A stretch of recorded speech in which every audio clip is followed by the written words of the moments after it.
Kisah Nabi Muhammad SAW mulai lahir hingga wafat. Assalamualaikum warahmatullahi wabarakatuh. Halo sobat semua, salam sejahtera selalu. Semoga kita semua diberi kesehatan untuk diri kita dan orang yang kita cintai. Amin. Seperti biasa, kita akan berbagi kisah unik menarik sampai bikin nangis. Mari kita simak ceritanya, diawali dengan membaca Bismillahirrahmanirrahim.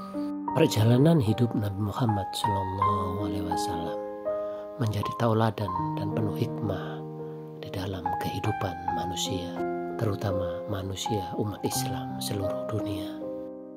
Berikut riwayat hidup Nabi Muhammad SAW yang berpedoman kepada sirah nabawiyah Ibnu Ishaq dan Hisam. Nabi Muhammad lahir pada hari Senin, tanggal 12 Rabiul Awal tahun Gajah. Nabi Muhammad lahir dalam keadaan yatim, ditinggal ayahnya saat di dalam kandungan yang bernama Abdullah bin Abdul Muttalib dan sang ibu bernama Siti Aminah binti Wahab.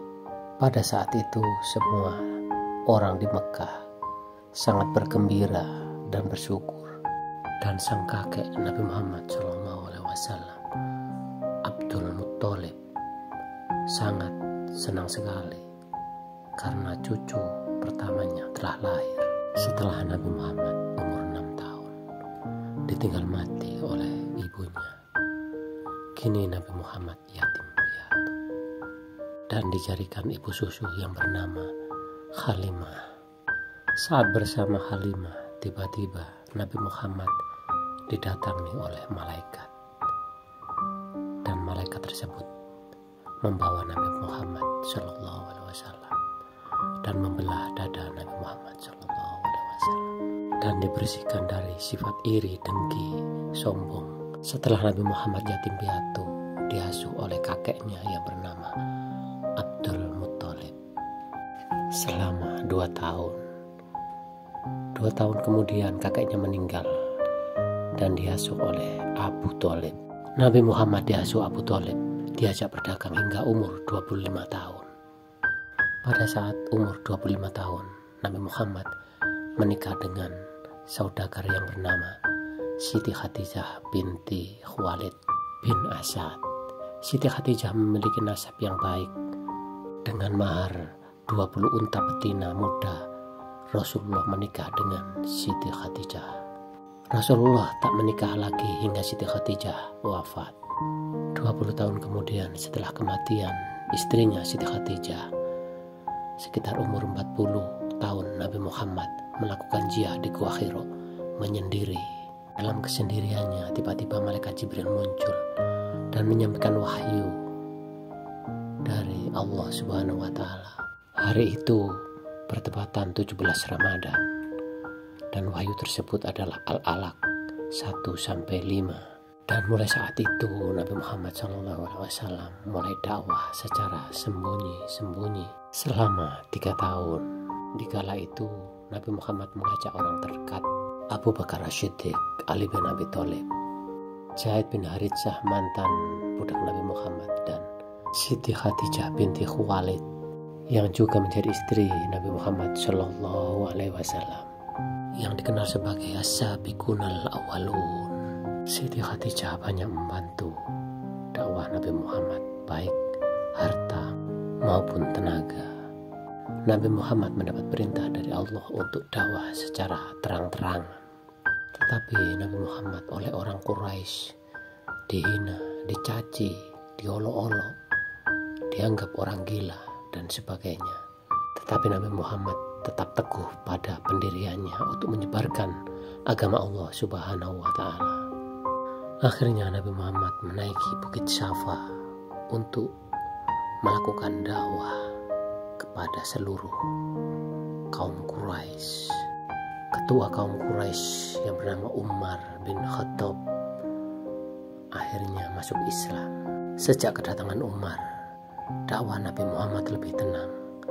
Sayyidina Umar berkata, siapapun yang menghalangi dakwah Nabi Muhammad SAW, langkahi mayat Umar lebih dahulu.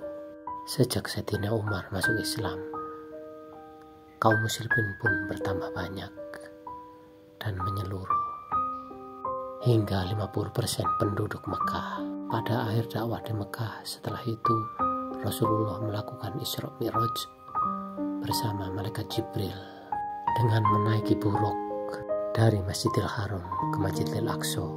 Setelah itu dari Masjidil Aqsa ke Sidratul Muntaha hanya dilewati dalam semalam, melewati 7 lapis langit, melewati 7 lapis bumi, hingga dikenal dengan nama Isra dan Mi'raj. Setelah melakukan Isra Mi'raj, kaum muslimin di Mekah terdesak oleh orang-orang Quraisy, dan akhirnya Nabi Muhammad atas perintah Allah, semua kaum muslimin yang di Mekah hijrah besar-besaran menuju ke Madinah pada 12 Rabiul Awal atau 622 Masehi. Di Madinah Nabi Muhammad melakukan dakwah sekitar 10 tahun lamanya. Beliau melakukan dakwah berbeda dengan di Mekah. Dia membangun sebuah masjid untuk melakukan dakwah tersebut, mempersaudarakan kaum Muhajirin dan Ansor, dan mendirikan pasar untuk perekonomian rakyat. Setelah itu Nabi Muhammad pergi ke Mekah untuk melakukan haji wada.